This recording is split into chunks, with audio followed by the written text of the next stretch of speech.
సోదరులకు అదేవిధంగా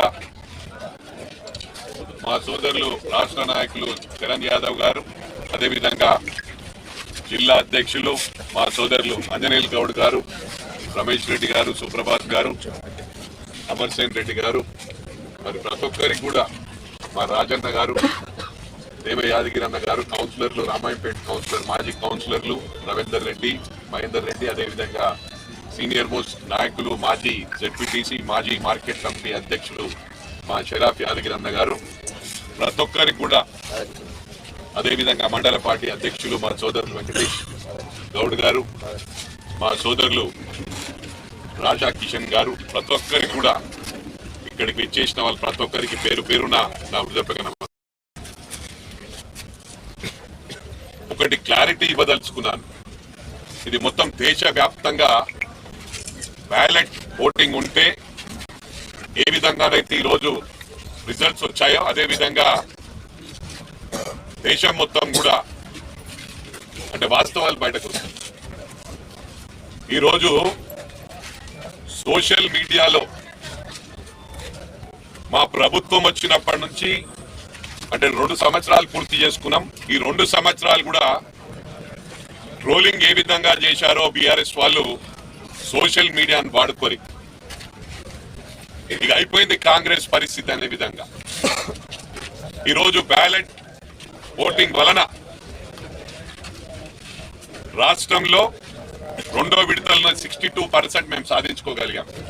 మరి అదే విధంగా మెదక్ జిల్లాకు వస్తే 75% సర్పంచ్లు కైవశం చేసుకున్నాం.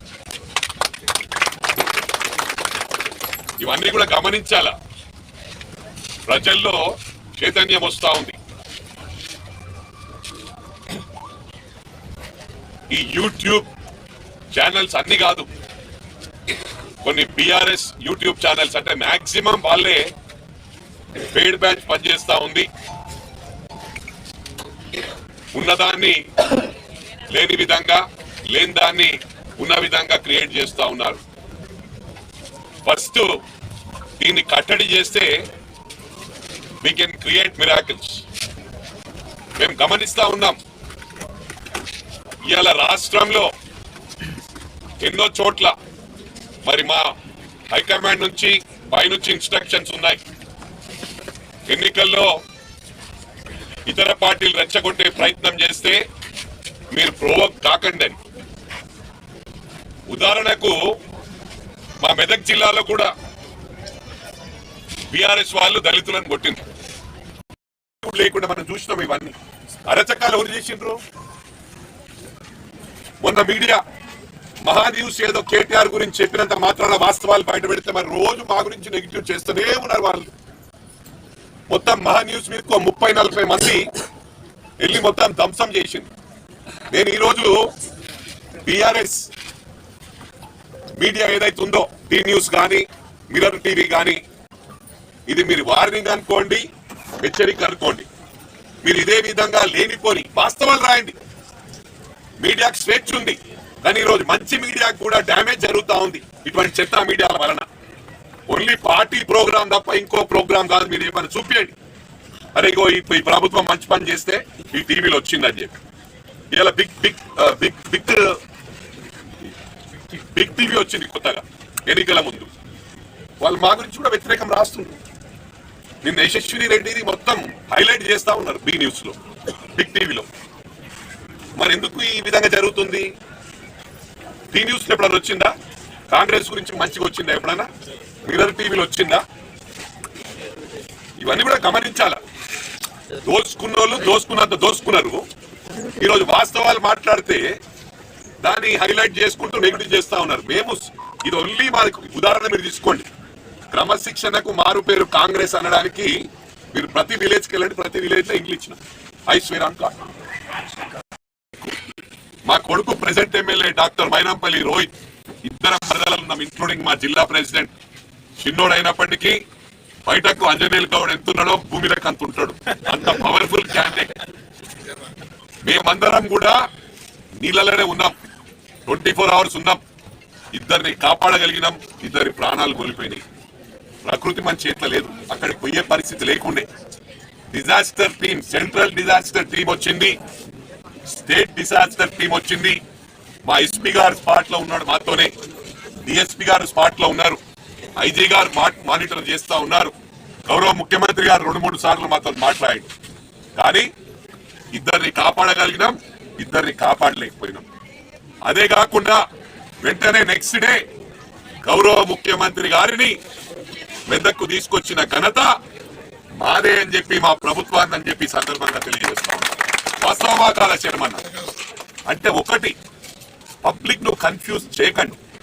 మీరు 10 సంవత్సరాలు కాంగ్రెస్ మీద దౌర్జన్యాలు చేశారు, కాంగ్రెస్ ఎప్పుడైనా ఈ విధంగా మాట్లాడిందా? మరి ఇంకొకటి, ఇవన్నీ పక్కన పెడితే స్పెషల్లీ మెదక్ జిల్లా, సిద్దిపేట జిల్లాలో ఇప్పటికి కూడా హరీష్ రావు మానిటర్ చేసుకుంటూ పోలీస్ మీద కానీ అధికారుల మీద మాత్రం టోటల్ అతనికే కమాండ్ ఉంది. ఇది చాలా బాధాకరం నేను చెప్పడానికి. ప్రతి నియోజకవర్గంలో మా పార్టీలో ఉండుకుంటూ వాళ్లకు హెల్ప్ చేసే వాళ్ళు కోవర్ట్స్. ఈ కోవర్ట్ సిస్టమ్ పోతే 100% మేము గెలిచి చూపిస్తామని చెప్పి కూడా ఈ సందర్భంగా తెలియజేస్తాం.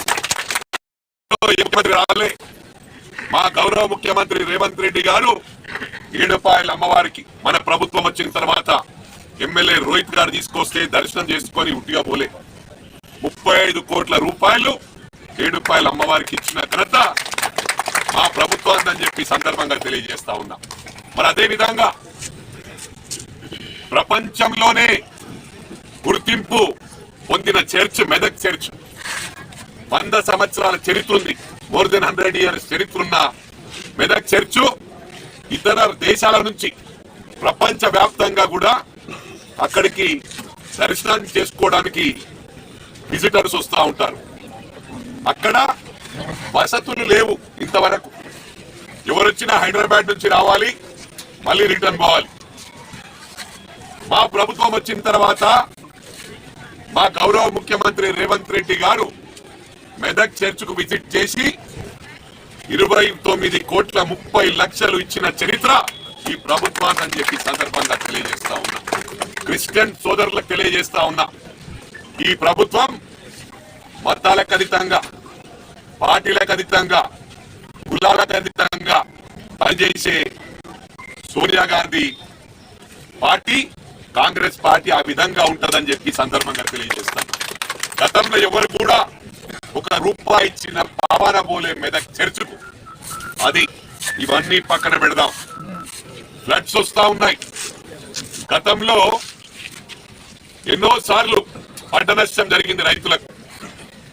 మరి శర్మన కోపంతో చూస్తున్నాడు, పార్టీ శర్మన అడుగుతున్నా, గతంలో వరదలు వచ్చినప్పుడు ఏ ముఖ్యమంత్రి అన్నా మన మెదక్ కాన్స్టిట్యున్సీకి వచ్చిండా అని చెప్పి సందర్భంగా తెలియజేస్తాం. వచ్చిండ్రా? వరదలల్లా సారి పెడితే తింటారా? పొద్దున తింటాం, మధ్యాహ్నం తింటాం, రాత్రి తింటాం, 3 పూటలు తింటాం. 3 పూటలు ఒకటేసారి పెడితే తినగలుగుతాడా? ఈ పథకాలు కూడా ఒకటేసారి ఇస్తారు. పైసలు వాళ్ళ అప్పులు చేసి సర్దుబాటు చేసుకుంటా. ఇలా ఎవరు ఇచ్చినా కూడా మన పైసలేని మీరు బల్లగొని చెప్పుకొని ఎవరిచ్చలేడు. మీరు మీ ఇంట్లోకి ఇచ్చినారా అని అడుగు. వాళ్ళు ఏది ఇస్తామన్నట్టు ఇది ఇస్తారు, షో చేసుకుని ఒకటి ఇచ్చుకోరు. మరి ఇల్లు ఎందుకు ఇయ్యలే? తన బియ్యం ఎందుకు ఇయ్యలే? ఉద్యోగాలు ఎందుకు ఇయ్యలే? ఇవాళ మేము బల్ల గుద్ది చెప్తున్న 60,000 ఉద్యోగాలు ఇచ్చాం. వాళ్ళు 1,00,000 ఉద్యోగాలు ఇస్తున్నారు, ఇంకా 40,000 ఉద్యోగాలు ఇస్తాం. మేము అన్ని చేసుకుంటూ పోతున్నాము. మీకు కనబట్టే కళ్ళకు వాళ్ళని పెన్షన్ ఇవ్వలేదు. రాగానే ఊర్లకు రాగానే 5 ఏళ్ళు ఇచ్చిండు ఆయన, 4.5 ఏళ్ళు ఇయ్యలేడే. మీరు గుర్తు చేసుకోండి. మళ్ళా ఇప్పుడు 10 ఏళ్ళు అయిపోయింది కాబట్టి మీకు గుర్తు ఉండకపోవచ్చు. కోవిడ్ వచ్చినాక ఏంటంటే, ఈ కరోనా వచ్చినాక ఆ పోస్ట్ కోవిడ్ ఎఫెక్ట్ మత్తి మరపు అయిపోయినాం. మనం మొన్న నెల కింద అయింది మర్చిపోతున్నాం. ప్రపంచంలో ఎక్కడ కూడా కాలే అట్లా, మొత్తం ప్రపంచమే బంద్ అయింది. అటువంటిది తల్లి, తండ్రి, తాత, అమ్మమ్మ, నానమ్మ, తాత, తల్లిదండ్రులు అందరు చనిపోయారు. చిన్న చిన్న పిల్లలు మిగిలిన అంతకన్నా ఘోరమైన పరిస్థితి. పోయేటప్పుడు 4 ఉంటే చాలు, ఏం తీసుకపోం. వాళ్ళ దగ్గర ఉన్న పైసలు పెడితే రాష్ట్రం ఇట్లా డెవలప్ అయిపోతుంది. హరీష్ రావు పైసలు ఇవ్వమని, కేటీఆర్ ను పైసలు ఇవ్వమని, మస్తు పైసలు ఉన్నాయి. దండుకుర్రు వాళ్ళు ఎంబడున్న మంత్రులు సైకిల్ మీద తిరుగుతుండే. ఇవాళ ఎన్నో ఉన్నారు. ఇవన్నీ మీకు తెలియదు. ఇవాళ నేను ఉదాహరణకు చెప్పినా కదా, మన జిల్లాలే ఎన్ని రైస్ మిల్లల దోషిరీలు తెలుగు ఇంట్లో మీరు పేపర్లో చూడే. మన ప్రభుత్వం వచ్చినాక వాళ్ళ మీద పట్టుకుని పడుతుంటే కొంతమంది కేసు పోయినరు, వేలు తీసుకుని వచ్చి మళ్ళీ మాపున్నారు, పైసలు వచ్చి కడతారు. మరి పైసలు ఓరి అని మనందరి పైసలు అది ఒకటి చెప్తలేడు. రైస్ మిల్లర్స్ ముంచేసిరు మొత్తం, అందరు కాదు 30% వాళ్ళ మనుషులు ఈడ కూడా ఉన్నారు. లేరా ఈ జిల్లాలో ఎంతమంది లేరు శర్మన? ఫస్ట్ 10 years లో ఫస్ట్ 5 years ఏం చేయలే వాళ్ళు. ఈ ఎన్నికలు వస్తా ఉన్నాయి, గెలిచే పరిస్థితి లేదంటే అప్పుడు రుణమాఫీ చేసి ఇది గుండె మీద చేసుకుని ఆత్మ పరిశీలన చేసుకోవాలి. ప్రజలందరూ కూడా రాష్ట్రంలో జరిగిన వాస్తవాలు చెప్తా ఉన్నాం. మేము ప్రభుత్వం వచ్చినప్పటి నుంచి అయిపోయింది అంటే వీటికెళ్ళి తదాస్తు దేవతలు వాళ్ళే అయిపోతా ఉన్నారు. తదాస్తు దేవతలు తిరుగుతా ఉన్నారు, అది రివర్స్ జరుగుతుంది వాళ్ళకి. వైట్ హాస్ ఏ విధంగా ఉల్టా అయిందో ఈ టిఆర్ఎస్ అయినా కట్టిన ఉల్టా అయింది. ఇవన్నీ గమనించాలా. ఇలా మా ప్రభుత్వం విషయానికి వస్తే వాళ్ళు 10 సంవత్సరాల్లో సొంత విమానాలు కొనుక్కొని తిరగడం జరిగింది. లక్షలాది కోట్లు దోసుకున్నారు. నేను దానికి కూడా క్లారిటీ ఇస్తా. అంటే వీళ్ళే దోసుకుంది కాక వీళ్ళని నమ్ముకున్న వాళ్ళు కింద వాళ్ళు. అంటే ఎగ్జాంపుల్ చెప్తా ఉన్నాను, ఎందుకంటే మీడియా వాళ్ళ ముందు కూడా క్లారిటీ ఇవ్వాల్సిన అవసరం ఉంది. ఎగ్జాంపుల్, జిల్లాలో ఒక 200 రైస్ మిల్లు ఉన్నాయనుకో, అందులో ఒక 50 రైస్ మిల్లు ఈ బీఆర్ఎస్ ప్రభుత్వానికి చెందిన వాళ్ళది. ఒక్కొక్కరు 100ల కోట్లు ముంచిండు, ప్యాడీ అమ్ముకున్నారు. అంటే ఏ విధంగా ప్రభుత్వ ఆస్తి దోసుకున్నారు. మళ్ళీ మంది ఏమనుకుంటామంటే ప్రభుత్వ ఆస్తి అంటే ప్రభుత్వాన్ని అనుకుంటారు. మన ఆస్తి అది, మనం ట్యాక్స్ పేయర్స్, పన్ను మనం కడుతున్నాం. ఇది ఎగ్జాంపుల్ చెప్తున్నా. ఈ జిల్లాలో కూడా ఒకరు 35 కోట్లు, ఓరు 50 కోట్లు, ఓరు 2 కోట్లు, ఓరు 5 కోట్లు, అంటే వందలాది కోట్లు ఒక జిల్లాలే దోసుకున్నారంటే రాష్ట్రం మొత్తం ఎన్ని వేల కోట్లు దోసుకున్నారు? ఎవరి డబ్బులు ఇవన్నీ? సిస్టమ్ లో మార్పు రావాలా. వాళ్ళు ఏదో చెప్తా ఉన్నారు, ఇది ఇస్తలేదు పింఛన్, అది ఇస్తలేరు. అది ఎవరిచ్చినా కూడా అది మన ఆస్తే. ఒక సిస్టమేటిక్ వేళ విడతల వారీగా చేస్తూ ఇవాళ ఎన్నో సిటీలో డీసీఎం పట్టుకుంటే మైనంపల్లి పట్టించినట్టు. అంటే నాకు ఏమున్నారు ఎక్కడ మంత్రం ఏడికెళ్ళి పండి వస్తుందో చూస్తాను. ఎక్కడ పోతుంది వీళ్ళు తెచ్చుకుంటప్పుడు? ట్రాఫిక్ పోలీసు వాళ్ళు ఒక డీసీఎం 70 మంది పోతుంటే ఆపరా? నేను చచ్చిపోతే ఎవడు బాధ్యత వహిస్తాడు? నేను మీడియా సోదరులు అడుగుతున్నా. జనాలను తరలించి ఒక లారీలల్లో బస్సులలో తీసుకొచ్చి ఓట్లు వేయించేసి దానికి రూల్కు వ్యతిరేకమా కాదా? వాళ్ళు రూల్కు వ్యతిరేకంగా పట్టుకుంటే వీళ్ళు నాయకులు మాట్లాడారే మైనంపల్లి పట్టించేసిండు, మైనంపల్లి రాకుండా చేస్తుండు. తెలివుందా, దమాకుందా, మైండ్ ఉందా లేదా? అంటే రాష్ట్రం మొత్తం ఎక్కడ మాట్లాడినా ఇదే విధంగా మాట్లాడుతున్నారు. దౌర్జన్యాలు వాళ్ళే చేస్తున్నారు. విత్ ఎవిడెన్స్ చెప్తున్నా. నేను చెప్పినా కదా, ఎక్కడ ఎలక్షన్స్ అయినా కేసీఆర్ గారి టెక్నిక్ ఏంటంటే ఒక వరంగల్ జిల్లాలో అట్ ఏ టైం అన్ని జిల్లాలలో అన్ని ఊర్లలో పెట్టి మన మీటింగ్ ఫెయిల్ అయితే ఒక జిల్లాలో పెట్టి మొత్తం పైసలు ఇచ్చి అందరితో తరలించి అది సక్సెస్ చేసి ఇక టీఆర్ఎస్ వేవ్ అంటాడు. అది మైండ్ గేమ్. అంటే ఆయనకి ఎట్లా రాజకీయం చేయాలో తెలుసు. రాజకీయాన్ని కుంటుపట్టించిండు. సిస్టమ్ ఎట్లా మార్చిందంటే ఫస్ట్ నేను అనొద్దు, స్వర్గీయ జయలలిత గారు ఫస్ట్ ఓటర్లను మభ్యపెట్టింది అక్కడ తమిళనాడు నుంచి.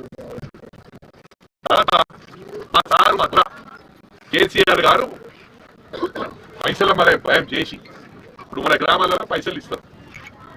మళ్ళీ రేపు అభివృద్ధి ఎక్కడ పోతుంది? మేము ఇవాళ ఇంట్లో అన్ని ఊర్లలో ఇచ్చినాం కదా, ఇందిరా మిల్లు ఇచ్చినామా లేదా? ప్రతి ఊర్లు ఇచ్చినాము, కొట్టేసుకొని చెప్తున్నా. దానికి ఛాలెంజ్ చేయమని ఎవరన్నా? యూనిఫామ్ వేళ ఇచ్చినాం. 2వ విడుతుంటది, ఇంకా 3వ విడుతుంటది. ఇప్పుడు ఒకటి నేను అడుగుతా ఉన్నా, మన శర్మన ఒక నిమిషం ఎదురు నేను మాట్లాడేది. ఇప్పుడు శర్మన్నకు టీఆర్ఎస్ ఇప్పటికి కూడా మా ప్రభుత్వమే ఉందనే విధంగా డబ్బులు బాగున్నాయి వాళ్ళ దగ్గర. ఇప్పటికీ డబ్బులు ఖర్చు పెట్టే సత్తా ఉంది వాళ్ళకు. నేను ఒకటే విజ్ఞప్తి చేస్తా ఉన్నా, మన కార్యకర్తలను కాపాడుకోవాల్సిన అవసరం మనకుంది. సర్పంచ్ అందరికి కూడా రాష్ట్రంలో విజ్ఞప్తి చేస్తా ఉన్నా, ఎవరైతే కార్యకర్తలు మీకోసం కష్టపడ్డారో వాళ్ళు మనకు వెనుపూస, బ్యాక్ బోన్. వాళ్ళని మనం కాపాడుకుంటే రేపు మన రాష్ట్రం మళ్ళీ కాంగ్రెస్ ప్రభుత్వం వస్తుంది. వీళ్ళు చెప్పిన తీరు, వీళ్ళు ఎట్లా చెప్పినట్టు అయిపోయింది కాంగ్రెస్ పని అని. అంటే ఏంది? ప్రజలను రెచ్చగొడుతుంది, పెన్షన్లు రాలేదు. ఇవాళ రామాయంపేటలో బస్సు మొదలైంది.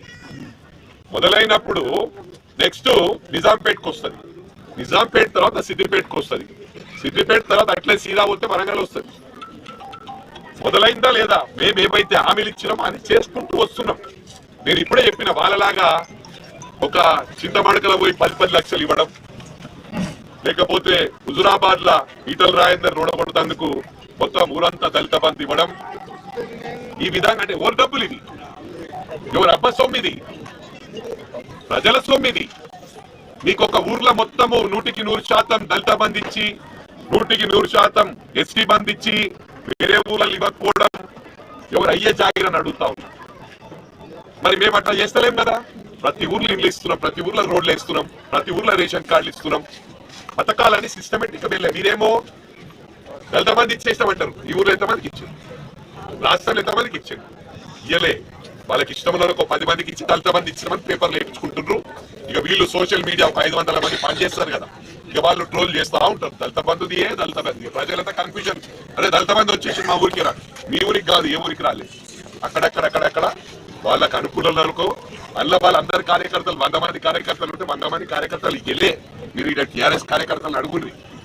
వాళ్ళ దాంట్లో మళ్ళా క్లారిటీ ఉన్న వాళ్ళు ఉంటారు, ఒక్కడో ఇద్దరో. అరే ఈయన ఏమైనా చేస్తే అవసరమైతే మాకు పైసలు ఖర్చు పెడతారంటే ఈయన చెప్పినట్టు ఇచ్చారు. ఈ వాస్తవాలు ఎవరు చెప్తలేరు. నాకు బాధాకరం ఏంటంటే బ్రహ్మాండమైన నాయకత్వం కాంగ్రెస్ కు ఉంది. అందరూ మాట్లాడవలసిన అవసరం. నేను మాట్లాడు ఉండే పైసలు 5 దగ్గర ఫుల్ ఉంటాయి, అది చూసుకుంటా. దొరికినోడు దొంగ, దొరికినోడు దొర. వాస్తవాలు చెప్తున్నాయి. నేను ఎవరికేం భయపడా. ఏముంది, అందరం ఒకరోజు ఇంకా ముందు వెనక పోతుండొచ్చు, ముందు పోతుండొచ్చు. అది గ్యారెంటీ లేదు. ఇలా మాట్లాడితే తక్కువ మంది రేపు పొద్దున ఏమైతే తెలియదు. అందుకు అందరికి చెప్తున్నా, 10 రూపాయలు సంపాదిస్తే అలా 1 రూపాయి ఖర్చు పెట్టు. క్రిస్టియన్స్ ఉన్నారు పాపం, వాళ్ళు చర్చికి ఇస్తారు 1 రూపాయి. అంటే ఒక 10 రూపాయలు సంపాదిస్తే 1 రూపాయి ఇచ్చేస్తారు. మనం తీసుకపోతామే. అందరు అట్లా అలవాటు చేస్తే కష్టాలు అనేటివి ఉంటాయి ఊర్లో. ఒకరికొకరు సహాయపడాలి. అరే నా ఇంటికి వస్తే ఏమి ఇస్తావు, నీ ఇంటికి వస్తే నా ఇంటికి వస్తే ఏం చేస్తావు, నీ ఇంటికి వస్తే ఏమి ఇస్తావు అనే విధంగా పోతుంది. ప్రతి ఒక్కరు ఆలోచించవలసింది ఏంటంటే మనకు వాళ్ళు ఏం చేసిన, మనం ఎవరికి ఏం చేసినా మనం ఆలోచించాలి. ప్రతి ఒక్క మనిషి. ఇప్పుడు మనం ఎవరిని అడుగుతాం, అరే ఏమనుమంతా ఏమి ఇచ్చినావు నాకంటే, ఫస్ట్ నేను ఎవరికని ఇచ్చినా, నా సొంత అక్కకని ఇచ్చిన, చెల్లెకన చేసిన, గుండె మీద చేస్తున్న ఆత్మ పరిశీలన చేసుకున్నప్పుడు ఈ దేశం బాగుపడుతుంది, సిస్టమ్ బాగుపడుతుంది. ఇది రాజకీయ స్పీచ్ కాదు, వాస్తవాలు చెప్పుకోవడానికి బాధ అవుతున్నా. ఎందుకంటే ఇన్ని గెలుస్తున్నాము, ఇంకా గెలుస్తుంటుంది. కొన్ని కోవర్ట్ సిస్టమ్ తోని కొన్ని మనోళ్ళని కొని విడగొట్టి ఇక్కడున్న నాయకులను కొనుక్కొని ఈ విధంగా చేసుట్లా ఇబ్బంది అవుతుంది. కాబట్టి బాధతోని ప్రెస్ మీట్ పెట్టడం జరిగింది. సిస్టమ్ లో మార్పు రావాలి, అవేర్నెస్ రావాలా. ప్రతి ఒక్కరు ఎవరో చెప్పిన మాట వినొద్దు, మీరు చూడాలి. కొన్ని ఎట్లుంటాయంటే ఆడ బాగలేదంటే ఇలా ఆడికి పోరు. అరే బాగలేదని చెప్పి హనుమంతులను అయిపోతుంది, పోదు. చూడాలి మీరు, చూసి అరే ఇది ఉటే చెప్పిండాలి. ఎందుకంటే మనం మైండ్ లో కూర్చొని పెడతాం, ఏది కళ్ళకు కనబడాలో నమ్మొద్దు. దాంతోనే సగం జీవితాలు నాశనం అవుతున్నాయి. ఎవరి మాటలు వినొద్దు, మీకు కాన్ఫిడెంట్ రావాలా. ఇప్పుడు నేను చెప్తున్నా, ఎందుకు చెప్తున్నా, మీరు ఏ ఊరికైనా మూడు రాష్ట్రంలో అన్ని ఊర్లలో ఇల్లు ఇచ్చినాం, అన్ని ఊర్లలో రేషన్ కార్డు ఇచ్చినాం. అక్కడ 50 అవసరం ఉంటే 30 ఇచ్చిండొచ్చు, మళ్ళీ ఇంకో వీడి తీస్తాం కదా. నేనేం చెప్పిన 3 పూటలు అన్నం ఒకటేసారి తింటామా? పొద్దున తింటాం, మధ్యాహ్నం తింటాం, రాత్రి తింటాం. అదే విధంగా సిస్టమ్ పోతుంది. ఏవైతే వాగ్దానం ఇచ్చినామో 200% ఇప్పుడు అంత ముఖ్యమంత్రి బాధ్యత తీసుకోలేడు కదా. ఇక్కడ మెదక్ నియోజకవర్గానికి ఒకటేమో ఎమ్మెల్యే పేరు చెప్పదలుచుకోలే, 150 కోట్లు బీఆర్ఎస్ ఎమ్మెల్యే మొత్తం ప్యాడీ అమ్ముకున్నాడు, వడ్లు అమ్ముకున్నాడు, అమ్ముకొని రాజ్యాలాగా ఉన్నాడు. మన ప్రభుత్వం రాగానే పీటీ డాడీ మళ్ళీ వచ్చి బెయిల్ తీసుకున్నాడు, పెళ్లి చేస్తున్నాడు. పైగా మళ్ళీ 150 కూడా కట్టాలి. ఇక కోర్టులో నడుస్తూ ఉంటుంది. కోర్టు కూడా విజ్ఞప్తి చేస్తా ఉన్నాడు, సుప్రీంకోర్టు కానీ హైకోర్టు కానీ సిస్టమ్ లో మార్పు రావాలి. ఆడికెళ్ళే సిస్టమ్ లేదు, ఈడేం సిస్టమ్ ఉంటుంది. ఇలాంటి వాళ్ళని ఎంకరేజ్ చేయకుండా ఓ స్పెషల్ కమిటీ వేయండి, రిటైర్డ్ జడ్జిలతో నేసి ఇటువంటి వాళ్ళను కోర్టులకు పోయే అధికారం లేకుండా చేయండి. ఓట్లు కొంటేందుకు పెట్టకండి. మరి నేను అంటే బరాబర్ ఇప్పుడు నేను బోర్లకు పెడుతుంది, గుడ్లకి ఇస్తున్నా, తల్లిదండ్రులు లేని పిల్లలకు ఫిక్స్ డిపాజిట్ చేస్తున్నా. మరి నాకు కూడా అనిపిస్తుంది కానీ అరే ఈ కొడుకులు ఓట్లు కొన్నప్పుడు నేను కూడా కొన్నా, ఆ పైసలు నేను సంపాదించి రేపు 100 పెడితే నేను 2 పెడతా అంట. తప్పేముంది అట్లా? తప్ప అది వాస్తవాలు చెప్తున్నా నేను. ఇక మీడియాలో ఏం రాస్తున్నాడు, హనుమంతరావు ఇట్లా అన్నాడు, హనుమంతరావు ఇట్లా అన్నాడు, మైనాపల్లి ఏమన్నాడే వాస్తవాలు చెప్తున్నా. బీజేపీ ఒకప్పుడు రూపాయి పెట్టకపోతున్నా, బీజేపీ ఖర్చు పెడతారు. ఇక ఏ పార్టీ పెడతలే చెప్పుండ్రి, సిస్టమ్ లో మార్పు రావాలా. మీరు పెట్టకపోతే ఒక్కడు పెట్టాడు, మొత్తం ఊర్లో తీర్మానం చేసుకొని మేము 1 రూపాయి తీసుకోము ఒట్టు పెట్టుకోండి అన్ని పార్టీలు కలిసి.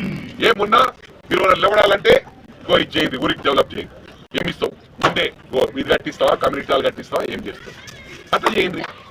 నేను చెప్పేది తప్పేం లేదు కదా. ఇప్పుడు వాళ్ళు సై అంటే నేను సై అంట. ఇప్పుడు వాళ్ళు కొడుతుంటే మేము చూసుకుంటే కూర్చుంటే అరే మైనప్పటికి చాదరైతే లేదా అంటారు. అది కూడా మళ్ళీ మీరే అంటారు. నేను అది చెప్తున్నా. ఇవాళ ఏది కూడా సోషల్ మీడియా కానీ దీన్ని కానీ కాంగ్రెస్ కార్యకర్తలకు కాంగ్రెస్ నాయకులకు మన దగ్గర పేడ్ బ్యాచ్ లేదు కానీ బ్రహ్మాండమైన కార్యకర్తలు ఉన్నారు. ఇలా కౌంటర్ చేస్తున్నట్టే కార్యకర్తలు చేస్తున్నారు. ఏది కూడా వాళ్ళని కౌంటర్ చేయవలసిన అవసరం ఉంది. వాళ్ళు ఓన్లీ సోషల్ మీడియాతో హైప్ క్రియేట్ చేస్తున్నారు. మరి సోషల్ మీడియాలో హైప్ క్రియేట్ చేస్తే వాళ్ళు చెప్తే ఇలా కాంగ్రెస్ ఒకటి రావద్దు కదా. ఎట్లొస్తున్నాయి ప్రజలు ఉన్నారు మన వైపు. కానీ కొంతమంది ఏంటంటే న్యూట్రల్ వాళ్ళు ఉంటారు. అయ్యో ఈ మొత్తం టీవీ న్యూస్ లో చూసినాం మొత్తం అయిపోయిందంట కాంగ్రెస్. ఇంటికి మా ప్రభుత్వం వచ్చినాక గత 10 సంవత్సరాల నుంచి గ్రామాలల్లో తాండాల రోడ్లే లేవు. ఒక్కొక్కటి 2-3 కిలోమీటర్లు మట్టి రోడ్లలో పోయింది. ఇలా మా ప్రభుత్వం వచ్చినాక యూనిఫామ్ వేలో ప్రతి గ్రామంలో రోడ్లు వేసినాం, ప్రతి తాండల్లో రోడ్లు వేసినాం, ప్రతి గ్రామంలో ఇల్లు ఇచ్చినాం. దట్ ఈస్ కాంగ్రెస్ అంటే. క్రమశిక్షణకు మారు పేరు కాంగ్రెస్ అంటే అందరినీ కూడా అన్ని గ్రామాలను సమానంగా చూస్తాం. నేను మీడియా సోదరులకు కూడా ఇక్కడ, ఎందుకంటే సంగారెడ్డి నుంచి వచ్చిన వాళ్ళు ఉన్నారు, ఉమ్మడి జిల్లా సోదరులు, press reporters, electronic media reporters ఇక్కడికి రావడం జరిగింది. మీరు జిల్లాలు, ఉమ్మడి జిల్లాను అటు సంగారెడ్డి కానివ్వండి, ఇటు మెదక్ జిల్లా కానివ్వండి, సిద్దిపేట జిల్లా కానివ్వండి, తిరగండి. మీరు ప్రతి గ్రామంలో ఇల్లు ఇచ్చిండ్రా లేదా తెలుసుకోండి. ఇప్పుడు విలేజ్ ఒక 500 ఉంది, అక్కడ ఓటర్స్ 500 ఉన్నారంటే అక్కడ 50 ఇల్లు, పెద్ద గ్రామాల్లో 100 ఇల్లు, చిన్న గ్రామాల్లో 30 ఇల్లు, తాండాలలో 10 ఇల్లు ఇచ్చినామా లేదా మీరు క్లారిటీ తీసుకోండి. అంటే ఇదే ఉదాహరణ. అంటే we're going in systematic way. క్రమశిక్షణకు మారు పేరు కాంగ్రెస్. ఇలా వాళ్ళు 10 సంవత్సరాల్లో సొంత విమానాలలో పోయి లక్షల కోట్లకు ఎదిగిన వాళ్ళు. రాహుల్ గాంధీ గారు, ప్రియాంక గారు మరి ఇప్పటికి కూడా ఎకానమీ ఫ్లైట్ లో ట్రావెల్ చేస్తారు. It's a fact are not? ఇవన్నీ కూడా గమనించాలి మనం. సోనియా గాంధీ గారు ఆ రోజే ప్రైమ్ మినిస్టర్ కావాలంటే అవుతుండే, రాహుల్ గాంధీ గారు అవుతుండే. పివి నరసింహారావు గారికి అవకాశం ఇచ్చింది మన సౌత్ ఇండియా నుంచి. మరి అదేవిధంగా మన్మోహన్ సింగ్ గారు ప్రైమ్ మినిస్టర్ గా ఉన్నారు. ఇవన్నీ కూడా ఆలోచించవలసిన అవసరం ఉంది ప్రజలకు. ఇవాళ వాళ్ళు ఏ విధంగా అంటే వాళ్ళే దౌర్జన్యాలు చేయాలా, ఇంకా ప్రభుత్వం ఉన్నట్టే బిహేవ్ చేస్తా ఉన్నారు. వాళ్ళు ఎన్ని అరాచకాలు చేసినా మనం చూడలేదా? నట్ట రోడ్న మిట్ట మధ్యాహ్నం చంపిన ఘనత వాళ్ళకుంది. వాళ్ళ ప్రభుత్వంలో వాళ్ళు డైరెక్ట్ ఇన్వాల్వ్ అయ్యి ఒక బ్రాహ్మణ్ అడ్వకేట్ కుటుంబాన్ని రోడ్డు మీద నరికి చంపింది. ఒక దళితుని సిరిసిల్లాలో నీకు కోవట్లు ఉండే బదులు ఆ పార్టీకి వెళ్ళిపోండి అని వాళ్ళు పోరు. ఇక్కడుండి సిస్టమ్ ను పాడు చేస్తా ఉన్నారు. అంటే మరి రాష్ట్రం అంతా కూడా ఉండొచ్చు. నాకు ఎక్కువ అవగాహన సిద్దిపేట, మెదక్ జిల్లా, గ్రేట్ హైదరాబాద్ లో ఉంది కాబట్టి ఇలా స్టిల్ ఆన్ టుడే. మాకు ఎన్నికల్లో కూడా ఎన్నో ప్రయత్నాలు జరిగినాయి. మేమేదన్నా మాట్లాడితే ఇక్కడ పక్కన పోయి మా వాళ్ళే ఫోన్ లో ఇమీడియట్ ఇన్ఫర్మేషన్ ఇవ్వడం, అరే అన్న ఈ సంఘంలో కలిసిండ్రు, ఇమీడియట్ వాళ్ళని క్యాచ్ చేసుకోండి అంటే రాత్రి 12 గంటలకు హరీష్ రావు రావడం, వాళ్ళని మేనేజ్ చేయడం. లేకపోతే ఇది 50,000తో గెలిచే కాన్స్టిట్యున్సీ ఇవాళ 11,000తో గెలిచినాం మొన్న. అయినా కూడా ప్రజలకు హ్యాట్స్ ఆఫ్. లీడర్లు లేకున్నా ప్రజలు బ్రహ్మాండంగా ప్రజలు మాకు మ్యాండేట్ ఇచ్చిండ్రు. ఈ గ్రామంలో కాదు, మెదక్ నియోజకవర్గంలో ప్రతి గ్రామంలో మా సేవలు ఉన్నాయి, మా బోర్స్ ఉన్నాయి, మోటార్స్ ఉన్నాయి. ఒక ఊర్లో 20 బోర్లు ఉంటే ఒక ఊర్లో 25 ఉన్నాయి, ఒక ఊర్లో 30 ఉన్నాయి. మరి ఒక బోర్కి ఎన్ని పైసలు కావాలి? మేము ఈ రోజు కాదు, ఆనాటి నుంచి చేస్తున్నాం.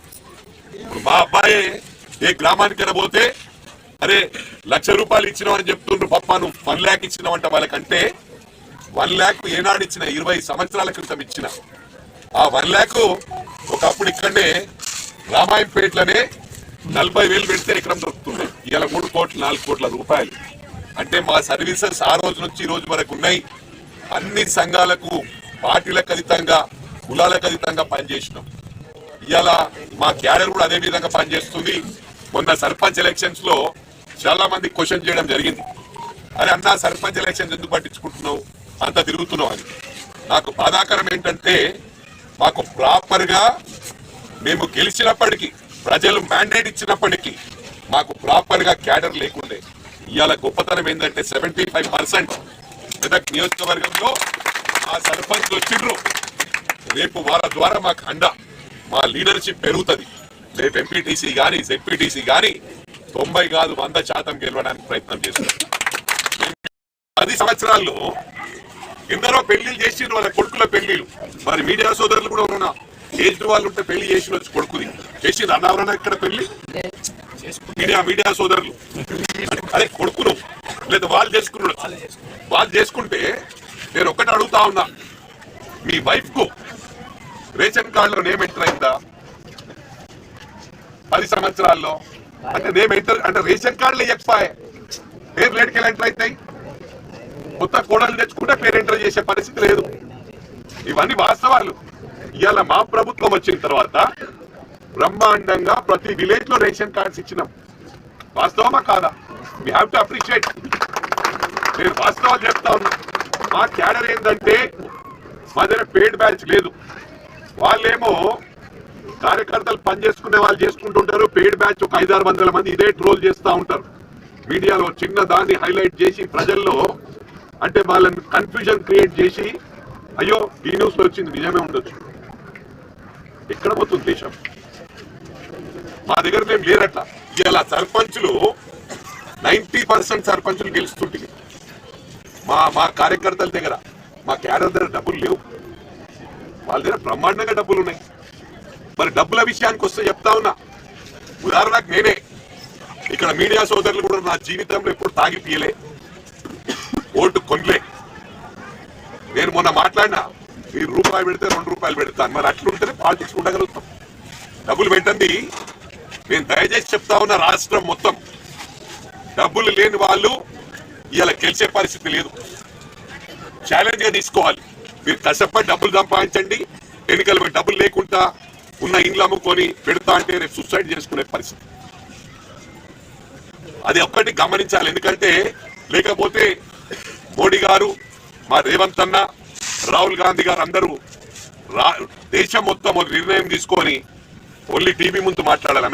అమెరికాలో అమెరికన్ సిస్టమ్ ఎట్లుంటుందో టీవీలో ఒక్కసారి అవకాశం ఇచ్చి మాట్లాడి ప్రచారం చేసుకొని గెలవాలి. ఎలక్షన్ లో డబ్బులు పెట్టినట్టే వాడిని పైకాడి. లేకపోతే సిస్టమ్ ఎక్కడుంది? ఇలా పెద్ద నీతులు మాట్లాడతా ఎక్కడ కూడా మేము రియాక్ట్ కాలేదు. అంటే చేతగాక కాదు, దాన్ని వేరే విధంగా తీసుకోకండి. మాకు చేతనైనప్పటికీ ఎక్కడైనా మాకు ఓట్ బ్యాంక్ దెబ్బతింటుందో అని చెప్పి అందరం కూడా తటస్థంగా ఉన్నాం. న్యూట్రల్ క్యాండిడేట్స్ గా బిహేవ్ చేశాం. ఇది ఫస్ట్ గమనించాలి. ఇంత జరిగినా కూడా మళ్ళీ నాయకులు, బీఆర్ఎస్ నాయకులు మాట్లాడుతూ ఉన్నారు దౌర్జన్యాలు జరిగినాయని. దౌర్జన్యాలు ఇక్కడ జరగలేదు. వాస్తవానికి మళ్ళీ కేటీఆర్, హరీష్ రావే ఇన్వాల్వ్ అయి పోలీస్ వాళ్ళకి థ్రెటన్ చేయడము, డిఎస్పీలకు మాట్లాడము, ఎస్పీలకు మాట్లాడము. వాళ్ళు కొట్టినప్పటికీ మళ్ళీ వాళ్ళ తరఫున ఫోన్ చేసి ఏదో దౌర్జన్యం జరిగినట్టు. అంటే వాళ్ళు ఇంకా ఏ విధంగా ఫీల్ అవుతా ఉన్నారంటే ప్రభుత్వం మాదే ఉంది, మేము మళ్ళీ వచ్చేస్తున్నాం, తర్వాత మీకు తాట తీస్తామని. నేను పోలీస్ డిపార్ట్మెంట్ కూడా విజ్ఞప్తి చేస్తా ఉన్నాను. ఎక్కడ యాక్ట్ కావాలో అక్కడ యాక్ట్ కావాలి. కొన్ని ఎన్నికల్లో మన వాళ్ళని కొట్టడం జరిగింది, కాంగ్రెస్ వాళ్ళని. అది ఇంతవరకు యాక్షన్ తీసుకోలేదు. మేము ఎక్కడ కూడా ఒత్తిడి చేయలేదు. నేను మీడియా ద్వారా, ఎలక్ట్రానిక్ మీడియా ద్వారా వారిని రిక్వెస్ట్ చేస్తా ఉన్నాను, యాజ్ పర్ లా యాక్షన్ తీసుకోండి, యాక్ట్ కండి. మేము ఎప్పుడు కూడా రూలింగ్ పార్టీ లాగా బిహేవ్ చేయలేదు. బీఆర్ఎస్ హయాంలో దౌర్జన్యాలు ఏ విధంగా నడిచాయో మనమందరం గమనించాం. దళితుల పైన అరాచకం, మరి వాళ్ళందరూ మీడియాకు వచ్చి నడిచే పరిస్థితి కూడా లేకుండే. పేపర్ లీక్లు కూడా అప్పుడే జరిగినాయి. 13 సార్లు పేపర్ లీకే జరిగింది. ఇవన్నీ కూడా ప్రజలు గమనిస్తా ఉన్నారు. ప్రవాళిక ఆ రోజు సూసైడ్ చేసుకుంటే పేపర్ లీక్ అయినందుకు ఆ లవ్ అఫేర్ అని చెప్పి కేటీఆర్ గారు మాట్లాడడం జరిగింది. ఇవన్నీ కూడా ఎందుకు గుర్తు చేస్తా ఉన్నారంటే వాళ్ళు చేసినవి పక్కన పెట్టి ఎంత దోసుకోవాలో అంత దోసుకున్నారు. దేశాన్ని అప్పుల పాలు చేసేసి మాకు వదిలిపెట్టారు.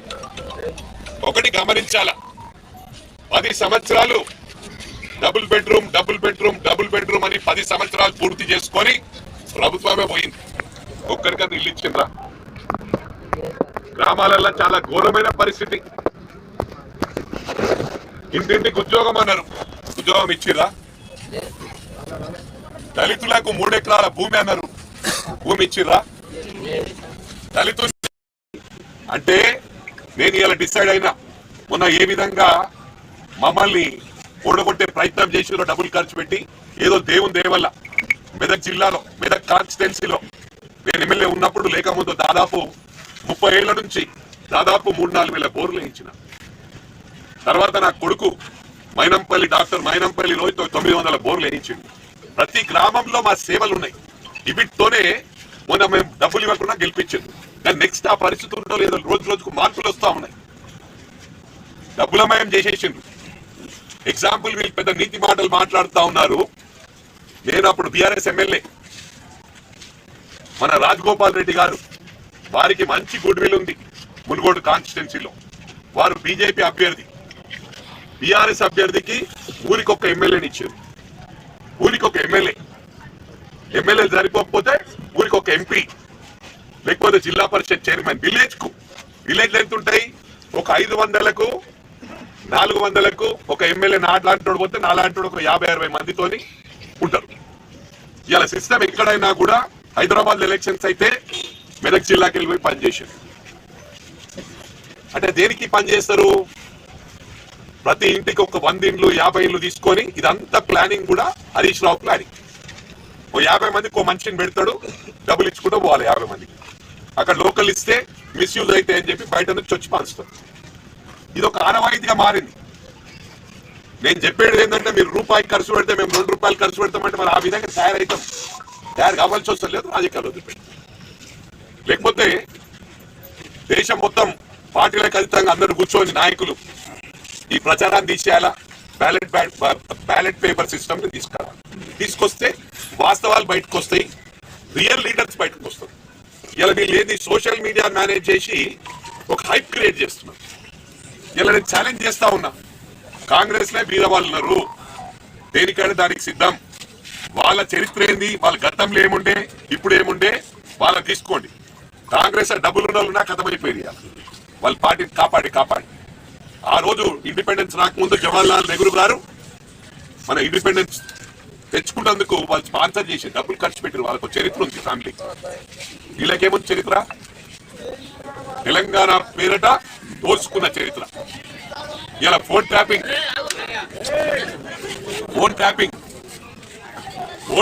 వాళ్ళ సొంత అల్లుణ్ణి అనిల్ మీద కూడా ట్యాపింగ్ చేసి అని చెప్పింది.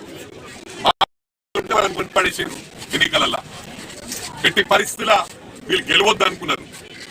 డబ్బుల మయమై డబ్బులతో 20 ఏళ్ళు గెలవచ్చు అనుకున్నారు కేసీఆర్ గారు. ఎందుకంటే పోల్ మేనేజ్మెంట్ చేయాలంటే కేసీఆర్ గారి దగ్గర నేర్చుకోవాలి. ఏం లేదు, అక్కడ కూర్చుంటాడు, బయటకు వెళ్లకుండా నెల నుండి ప్లానింగ్ చేసుట్లో ఈజ్ ఎక్స్పర్ట్. ఇవన్నిటిని మనం తట్టుకోవాలంటే ఇవాళ ప్రజలు ఉన్నారు. కొంతవరకు ధర్మం ఉంది కాబట్టి గెలవగలుగుతున్నాం. ఇవన్నిట్లో మార్పు వచ్చినప్పుడు డెఫినెట్ సిస్టమ్ లో 200% మార్పు వస్తుంది. నేను చెప్పేది ఏంటంటే ఇవాళ ఏ గ్రామానికి వెళ్ళినా కూడా యూనిఫామ్ వేలో కాంగ్రెస్ పార్టీ ముందుకు పోతుంది. 9,000 కోట్లు రుణమాఫీ ముంచిరు. వాళ్ళు రుణమాఫీ చేస్తామని చెప్పి ఇంట్రెస్ట్ కే సరిపోయినాయి. వాస్తవమా కాదా? మేము 21,000 crores రుణమాఫీ చేసినాం. ఆ సిస్టమ్ లో ఏంటంటే మరి గౌరవ ముఖ్యమంత్రి గారు ఏ విధంగా ఆలోచించిందో తెలియదు. ఇప్పుడు 2,20,000 ఉంటాయి కొంతమంది ఆన్లైన్ లో ఏదైనా ప్రాబ్లం ఉంటుంది, దాన్ని రెక్టిఫై చేసుకోవాలా. 230 ఉంటే కాలే. మా గౌరవ ముఖ్యమంత్రి గారు ఎవరైతే ఉండని వాళ్ళు 5 లక్షల అప్పని ఉండని 1 లక్ష రూపాయలు మేము మాఫ్ చేస్తున్నామంటే 50% అయిపోయేది. 50% ఇప్పటివరకు అన్ని స్కీమ్స్ కంప్లీట్ చేసేవాళ్ళం. ఇలా సన్న బియ్యం ఇస్తా ఉన్నాం, ఫ్రీ కరెంట్ ఇస్తా ఉన్నాం, మిగతా అన్ని కూడా ప్రామిస్ చేస్తా ఉన్నా. రాష్ట్ర ప్రజలకు ఏది కూడా ఎగగొట్టే పరిస్థితి లేదు. కాంగ్రెస్ పార్టీ మాట ఇచ్చిందంటే మాటకు 200% కట్టుబడి ఉంటది. వేరే వాళ్ళు ఇతర పార్టీ వాళ్ళు రెచ్చగొట్టే ప్రయత్నం చేస్తే మీరు రెచ్చిపోకండి. ఎందుకంటే ఉదాహరణకి గ్రామానికి పోయినా చూడండి, 10 సంవత్సరాల నుంచి తాండల రోడ్లు లేకుంటే కొట్టేసి చెప్పుకుంటున్నా. మెదక్ నియోజకవర్గం ఎగ్జాంపుల్, నేను ప్రతి గ్రామంలో ప్రతి తాండల రోడ్లు ఇచ్చినాం, ప్రతి గ్రామంలో సీసీ రోడ్లు ఇచ్చినాం. ఓ పెద్ద గ్రామంలో 2 కోట్లు ఇస్తే ఓ చిన్న గ్రామంలో 30 లక్షలు ఇచ్చినాం, ఒక గ్రామంలో 50 లక్షలు ఇచ్చినాం. ప్రతి గ్రామంలో ఈ 2 సంవత్సరాల్లో సీసీ రోడ్లు అయినాయి, డ్రైనేజ్ లైన్ అయి, కొత్త పనులు. గత ప్రభుత్వం ఎప్పుడు కూడా 7 రూపాయలకు వచ్చిన చరిత్ర లేదు. 7 రూపాయలకు ఈ ఉమ్మడి జిల్లాలోనే ఇలా మహారాష్ట్ర, కర్ణాటక, ఇతర రాష్ట్రాల నుంచి కూడా 7 రూపాయల అమ్మవారు స్వయంభూ. కూడా మాకు నష్టపోతున్నాం, కోవట్లతో నష్టపోతున్నాం. కావాలని ఇప్పుడు అంజనేయులు రోడ్లు పెట్టడానికో ఇలా నొడగొట్టడానికి బీఆర్ఎస్ వాళ్ళు పైసలు ఇచ్చి పొడగొట్టి కుంటుకోలే పెడుతుంది, లేదా మా పార్టీలను కొనుక్కుంటున్నారు. అది మీకు పిచ్చి చేసుకొని పరిశీలన చేసుకోండి.